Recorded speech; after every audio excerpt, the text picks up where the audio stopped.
my dear students. ನಾನು ನಿಮ್ಮ biology exam partner. Today we will learn how to draw the structure of megasporangium, or it is also known as anatropous ovule. So ovule ಇದನ್ನ draw ಮಾಡೋಕ್ಕಿಂತ ಮುಂಚೆ ovule ಎಲ್ಲಿರುತ್ತೆ ಅನ್ನೋದನ್ನ ಸ್ವಲ್ಪ recall ಮಾಡ್ಕೊಳ್ಳೋಣ. ನಮ್ಮ ಹಿಂದಿನ ಕ್ಲಾಸ್ನಲ್ಲಿ ನಾವು ಸ್ಟಡಿ ಮಾಡಿದ್ವಿ gynoecium. The unit of gynoecium is called as pistil or carpel. It represents the female reproductive part. It is consist of 3 parts. So ಯಾವ್ಯಾವಿದ್ವು ಆ 3 parts ಅಲ್ಲಿ? Stigma, style and ovary. So within the ovary the ovules are present. Ovules ಗೆ ನಾವು ಇನ್ನೂ ಒಂದು ಹೆಸರು ಏನು ಕರಿಬಹುದು ಹಾಗಿದ್ರೆ megasporangium, or in generally common ಆಗಿ ಎಂಜಿಯೋಸ್ಪರ್ಮ್ ಅಲ್ಲಿ ಓವ್ಯೂಲ್ಸ್ ನಮಗೆ ಯಾವ ತರ ಸಿಗ್ತವೆ ಅಂತಂದ್ರೆ ಎನಾಟ್ರೋಪಸ್ ಓವ್ಯೂಲ್ ಆಗಿರ್ತವೆ ಅಂತ ಹೇಳಿ. ಸೊ ನಾವು ಡೈಗ್ರಾಮ್ ಅನ್ನ ಡ್ರಾ ಮಾಡಿದಾಗ ನೋಡಬಹುದು ಎನಾಟ್ರೋಪಸ್ ಓವ್ಯೂಲ್ ಅಂದ್ರೆ ಏನು ಅಂತ ಹೇಳಿ. ಎನಾಟ್ರೋಪಸ್ ಓವ್ಯೂಲ್ ಮೀನ್ಸ್ ಇನ್ವರ್ಟೆಡ್ ಓವ್ಯೂಲ್ ಅಥವಾ ತಲೆ ಕೆಳಗಾಗಿರುವಂತಹ ಓವ್ಯೂಲ್ ಅಂತ ಹೇಳಿ ಡೈಗ್ರಾಮ್ ಅನ್ನ ಡ್ರಾ ಮಾಡಿದಾಗ ನೋಡೋಣ. So the ovules are found within the ovary. ಹಾಗಿದ್ರೆ this is the wall of ovary ಅಂತ ಹೇಳಿ. So to this wall a tissue which is attached within. ಈ ಒಳಗಿನ ಟಿಶ್ಯೂಗೆ ಏನಂತ ಕರಿತೀವಿ ಹಾಗಿದ್ರೆ this is the placenta. So ಇದಕ್ಕೆ ಏನಂತ ಕರಿಬಹುದು ನಾವು ಈ ಟಿಶ್ಯೂಗೆ ಪ್ಲಾಸೆಂಟಾ ಅಂತ ಹೇಳಿ ಕರಿತೀವಿ. ಫಸ್ಟ್ PUC ನಲ್ಲಿ ಸ್ಟಡಿ ಮಾಡಿದ್ವಿ ನಾವು. So this is the wall of the ovary, this is the placenta. The mode of arrangement of placenta within the ovary is known as placentation ಅಂತ ಹೇಳಿ. Okay, types of placentation first PUC ನಲ್ಲಿ study ಮಾಡಿದೀವಿ. ಹಾಗಿದ್ರೆ ಈ ಪ್ಲಾಸೆಂಟಾಗೆ ovule attach ಆಗಿರುತ್ತೆ. ಯಾವ ತರ attach ಆಗಿರುತ್ತೆ ಅಂತ ನೋಡೋಣ. So mainly ovule it is consist of 2 main parts. Ovule ನಲ್ಲಿ 2 ಪಾರ್ಟ್ ಇರುತ್ತೆ. ಒಂದು ಸ್ಟಾಕ್ ಲೈಕ್ ಪಾರ್ಟ್, ಮತ್ತೊಂದು ಬಾಡಿ ತರ ಅಂತ ಹೇಳಿ. ಈ ಸ್ಟಾಕ್ ಲೈಕ್ ಸ್ಟ್ರಕ್ಚರ್ ಏನಂತೀವಿ ಅಂತಂದ್ರೆ this stalk like structure is known as funicle and this is body like. Stalk like and body like. So stalk like ಸ್ಟ್ರಕ್ಚರಿಗೆ ಫ್ಯೂನಿಕಲ್ ಅಂತ ಹೇಳಿ ಕರಿತೀವಿ. ಹಾಗಿದ್ರೆ this ovule which is enveloped by an integuments. So it is completely enveloped by a protective covering ಅಂತ ಹೇಳಿ ಹೇಳ್ಬೋದು. So it is enveloped by, encircled by an integuments. So this is an outer integument, protective layer ಅಂತ ಹೇಳ್ಬಹುದು. So integument, and ಅದೇ ತರ inner integument.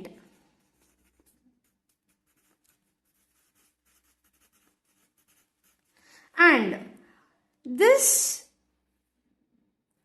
it is covered by 2 coverings or envelopes.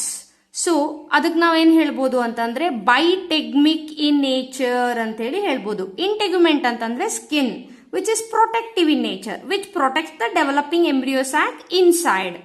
And ಹೊರಗಿಂದಕ್ಕೆ outer integument ಅಂತ ಕರಿತೀವಿ, ಒಳಗಿಂದಕ್ಕೆ inner integument ಅಂತ ಹೇಳಿ ಕರಿತೀವಿ. ಸೊ 2 ಇಂಟೆಗ್ಯುಮೆಂಟ್ ಇಂದ ಆಗಿರೋದ್ರಿಂದ, 2 ಸ್ಕಿನ್ ಇಂದ ಆಗಿರೋದ್ರಿಂದ it is bitegmic in nature. These integuments which encircle the ovule except at some point. This small opening is called as micropyle. So micropyle ಅಂತ ಹೇಳಿ ಕರಿತೀವಿ ಈ ಸ್ಮಾಲ್ ಓಪನಿಂಗ್ ಗೆ. So this entire region is called as micropylar end ಅಥವಾ micropylar pole ಅಂತನಾದ್ರೂ ಕರಿತೀವಿ. So this opening is called as micropyle. Exactly opposite to the micropyle region is known as chalaja. So this chalaja, it represents the basal part of the ovule. So ಇದು basal part ಅನ್ನ represent ಮಾಡತ್ತೆ, ಇದಕ್ಕೆ ಚಲಾಜ ಅಂತ ಹೇಳಿ ಕರಿತೀವಿ. So ನೋಡಿದ್ರೆ ಯಾವ ತರ ಕಾಣಿಸ್ತಾ ಇದೆ ಈ ಡೈಗ್ರಾಮ್? ತಲೆ ಕೆಳಗಾಗಿರೋ ತರ ಕಾಣಿಸ್ತಿದೆ, inverted diagram. Hence it is namely anatropous ovule. Anatropous ಅಂತಂದ್ರೆ ಇನ್ವರ್ಟೆಡ್ ಓವ್ಯೂಲ್ ತರ ಅಂತ ಹೇಳಿ. So if you consider this is the basal part and this is the head part, head is upside down. That means upside ಗೆ ನಮಗೆ ಏನ್ ಸಿಗ್ತಾ ಇದೆ, ಇದರ ಡೌನ್ ಪಾರ್ಟ್ ಸಿಗ್ತಿದೆ, ಅದಕ್ಕೆ ಎನಾಟ್ರೋಪಸ್ ಓವ್ಯೂಲ್ ಅಂತ ಹೇಳಿ ಕರಿತೀವಿ. ಸೊ ಏನೇನಿದೆ ಹಾಗಿದ್ರೆ ಇದರಲ್ಲಿ? Stalk like structure, a body like structure. Stalk like structure ಗೆ ಫ್ಯೂನಿಕಲ್ ಅಂದ್ವಿ. Body which is covered by two integuments, outer integument and inner integument, and where this integument has some small opening is called micropyle. Exactly opposite to the micropylar region is called chalaja. And this body which is attached to the funicle at the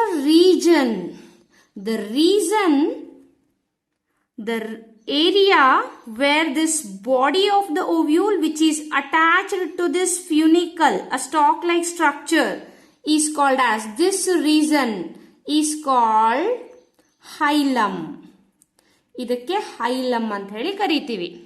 Okay, these integuments which encircles a mass of diploid cell. Inside ಏನಿರುತ್ತೆ? mass of diploid cell. So ಈ entire ಟಿಶ್ಯೂಗೆ ಏನಂತ ಕರಿತೀವಿ ನಾವು ಅಂತಂದ್ರೆ nucellus. This mass of tissue is called, ಇದಕ್ಕೆ ಏನಂತ ಕರಿತೀವಿ ಹಾಗಿದ್ರೆ? ನ್ಯೂಸೆಲ್ಲಸ್ ಅಂತ ಹೇಳಿ ಕರಿತೀವಿ. So mass of tissue, these are diploid in nature. They are diploid in nature. So nucellar ನಲ್ಲಿರುವಂತಹ ಸೆಲ್ಸ್ ಇದೇನ್ ಫಂಕ್ಷನ್ ಹಾಗಿದ್ರೆ? ಇಂಟೆಗ್ಯುಮೆಂಟ್ ಏನ್ ಮಾಡತ್ತೆ? Integument which protects the ovule. And what is the function of nucellar cells? So they have abundant reserve food material and they provide the food for the developing embryo sac. So ಅದನ್ನ next class ಅಲ್ಲಿ study ಮಾಡ್ತೀವಿ. So ನಾವು ಹಿಂದಿನ class ಅಲ್ಲಿ ಏನ್ study ಮಾಡಿದ್ವಿ? ಮೈಕ್ರೋಸ್ಪೊರಾಂಜಿಯಂ study ಮಾಡಿದ್ವಿ. ಇವತ್ತು ಮೆಗಾಸ್ಪೊರಾಂಜಿಯಂ ಸ್ಟಡಿ ಮಾಡ್ತಿದೀವಿ. ಮೈಕ್ರೋಸ್ಪೊರಾಂಜಿಯಂ ನಲ್ಲಿ ಸ್ಪೋರೋಜಿನಸ್ ಟಿಶ್ಯೂ ಅಂತ ಹೇಳಿ ಇತ್ತು. ಸೊ ಸ್ಪೋರೋಜಿನಸ್ ಟಿಶ್ಯೂ ನಲ್ಲಿರುವಂತಹ ಪ್ರತಿ ಒಂದು ಸೆಲ್ಲಿಗೂ ನಾವೇನಂತ ಕರಿತಿದ್ವಿ? MMC ಅಂತ ಕರಿತಿದ್ವಿ. That means microspore mother cell. But in case of megasporangium, only one of the cell that is present near towards this micropylar region is called as MMC. So ಇಲ್ಲಿ MMC ಅಂತಂದ್ರೆ ಏನು ಹಾಗಿದ್ರೆ?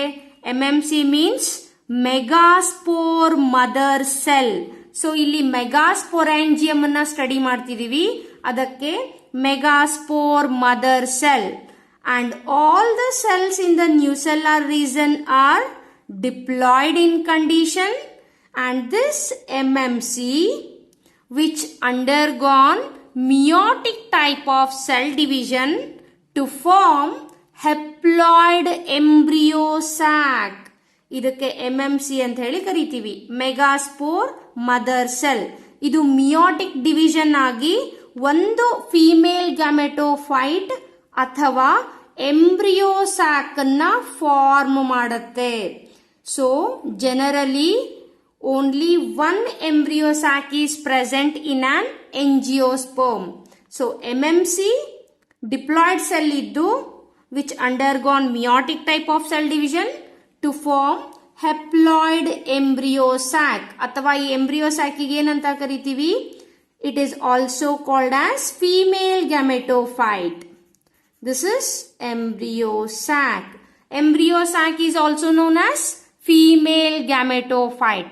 ಸೊ ಇಷ್ಟು diagram ಅನ್ನ ಹಾಕಿದ್ರೆ ಸಾಕು, you will get 3 marks or sometimes the diagram may asked for 5 marks. So structure of megasporangium or ovule or anatropous ovule. So ಹೇಗೆ ಈ ಎಂಬ್ರಿಯೋ ಸ್ಯಾಕ್ ಡೆವಲಪ್ಮೆಂಟ್ ಆಗತ್ತೆ ಅನ್ನೋದನ್ನ ಮುಂದಿನ ಕ್ಲಾಸ್ನಲ್ಲಿ ನೋಡೋಣ. ನಿಮಗೆ ಈ ಡಯಾಗ್ರಾಮ್ ಇಷ್ಟ ಆಗಿದ್ರೆ ಲೈಕ್ ಮಾಡಿ, ಶೇರ್ ಮಾಡಿ ಹಾಗೂ ಸಬ್ಸ್ಕ್ರೈಬ್ ಮಾಡಿ for more biology videos. Thank you.